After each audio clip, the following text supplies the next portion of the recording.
Assalamualaikum warahmatullahi wabarakatuh. Perkenalkan, saya Amelia dengan NIM C01171514.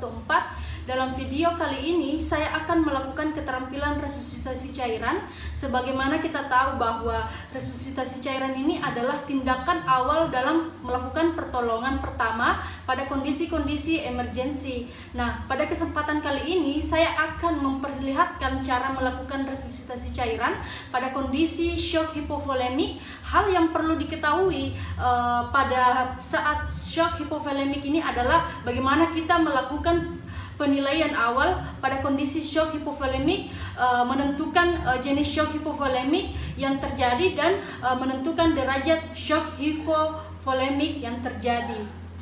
Nah, selanjutnya di sini saya akan menyiapkan alat dan bahan yang dipersiapkan sebelum melakukan keterampilan resusitasi cairan. Nah, ini ada alkohol 70% untuk dipakai sebagai disinfektan. Kemudian ini ada handscoon yang sesuai ukuran tangan masing-masing. Kemudian ini ada plester. Kemudian ini ada alkohol swab. Nah, alkohol swab ini akan diberikan pada pasien pada vena yang akan dipasang infus. Kemudian ini ada turniket. Nah, turniket ini gunanya untuk membendung vena yang akan dipasang ke infus. Kemudian ini ada aboket. Nah, aboket ini sebagai kateter intravena, kita pilih sesuai ukuran vena pasien. Kemudian ini ada infuset. Nah, infuset dan kateternya ini sebagai koneksi infus dan aboket. Kemudian ini ada dua cairan kristaloid yang isotonik, satu ringer laktat dan yang satunya ini adalah NaCl 0,9%. Nah, umumnya pada resusitasi pasien ini dehidrasi itu lebih banyak menggunakan kristaloid karena kristaloid ini lebih fisiologis karena dapat mengganti cairan tubuh. Nah, selanjutnya ada cairan koloid. Nah, cairan koloid ini adalah cairan yang mempunyai molekul yang besar. Nah, sehingga cairan ini lebih lama berada di intravaskular. Cairan koloid ini dipakai sebagai tambahan terhadap resusitasi cairan, dan dengan menggunakan kristaloid ini untuk mengurangi beban penggunaan cairan yang berlebihan, terutama pada kristaloid yang kita tahu bisa menyebabkan terjadinya edema interstisial. Sebelum melakukan keterampilan resusitasi cairan, alangkah baiknya saya akan mencuci tangan terlebih dahulu.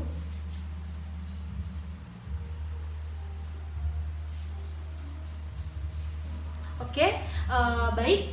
Selanjutnya di sini saya akan memperlihatkan suatu kondisi dengan pasien yang masuk ke rumah sakit, yaitu seorang laki-laki berusia 35 tahun dengan berat badan sekitar 50 kg. Nah, setelah terjatuh dari motor akibat kecelakaan lalu lintas dengan mobil kurang lebih 1 jam yang lalu, dan pada pemeriksaan yang didapatkan tuh frekuensi nafasnya itu 48 kali per menit, nadinya itu 170 kali per menit, itu lemah, dan tekanan darahnya juga tidak terukur, tekanan nadinya juga sangat menurun, akral dingin, dan kapiler refill time-nya lebih dari 2 detik. Nah, jadi sebagaimana awal yang kita biasanya lakukan penilaian terhadap tanda-tanda kegawatan ini, biasanya kita melakukan pemeriksaan RW, breathing, atau sirkulasi. Nah, ini adalah daerah RW. Secara sederhana kita bisa melihat apakah ada tanda-tanda obstruksi jalan nafas, dan hasilnya juga tidak ada tanda-tanda obstruksi jalan nafas. Berarti kita yakinkan jalan nafas pasien pada kondisi ini tidak ada sumbatan. Nah, kemudian kita pastikan pernafasan pasien ini dalam kondisi ada tanda gangguan yang berbahaya atau tidak. Nah, secara sederhana kita bisa melihat secara langsung pergerakan dinding dadanya, apakah pada dada pasien terlihat berkembang pada saat inspirasi dan mengempes pada saat ekspirasi. Nah, kita bisa juga lihat simetris atau tidak punya pola nafas. Nah, kemudian bisa melakukan sesuatu palpasi, yaitu merasakan getaran pernafasannya. Nah, kemudian saya akan melakukan pemeriksaan auskultasi dengan menggunakan stetoskop. Kita lakukan nafas di sebelah kanan dan kiri untuk memastikan bahwa ada suara pernafasan atau tidak. Nah, kemudian kita melakukan sirkulasi, di mana kita akan yang pertama itu kita akan memeriksa nadinya, dan hasil pemeriksaan nadinya ini 170 kali per menit, berarti lemah. Kemudian saya akan melakukan pemeriksaan tekanan darahnya.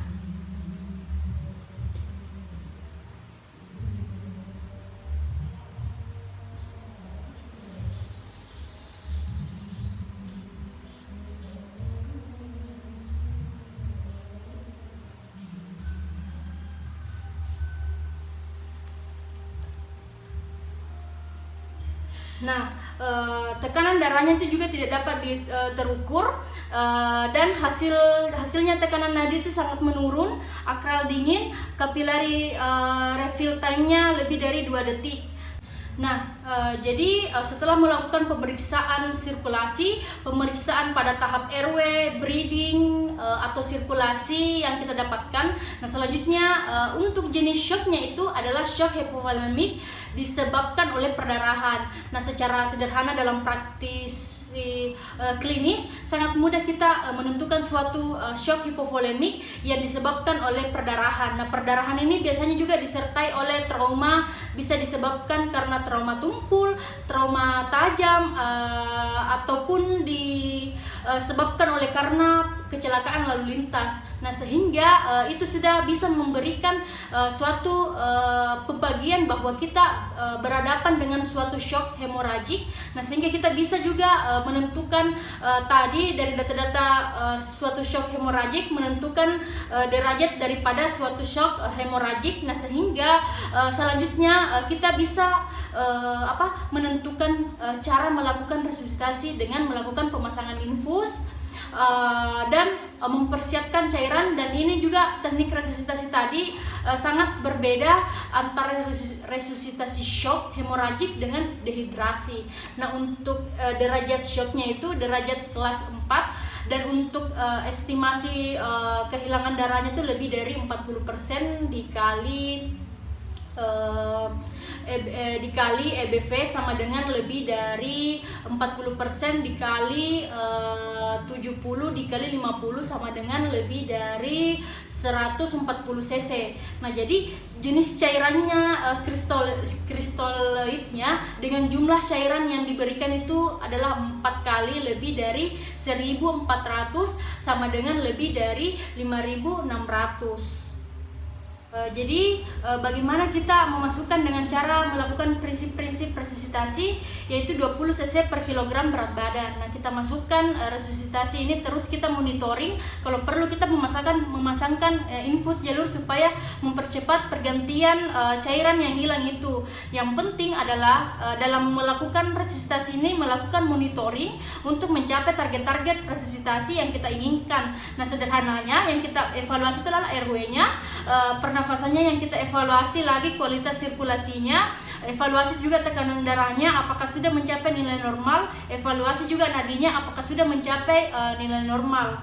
Nah, dan yang terakhir itu adalah biasanya kita evaluasi 1-2 jam, mengevaluasi produksi urinnya, bagaimana kita mengharapkan bahwa produksi urin itu 0,5 sampai 1 cc per kilogram berat badan 4 jam, dan pasien juga yang kita nyatakan stabil bahwa resusitasi yang kita lakukan ini sudah mencapai target yang kita inginkan. Nah, setelah demikian resusitasi tadi kita lanjutkan dengan cairan pemeliharaan untuk pasien selama 24 jam.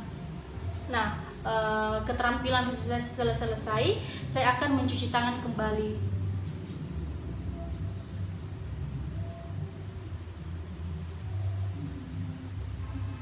Nah, baik, demikian tadi melakukan resusitasi cairan.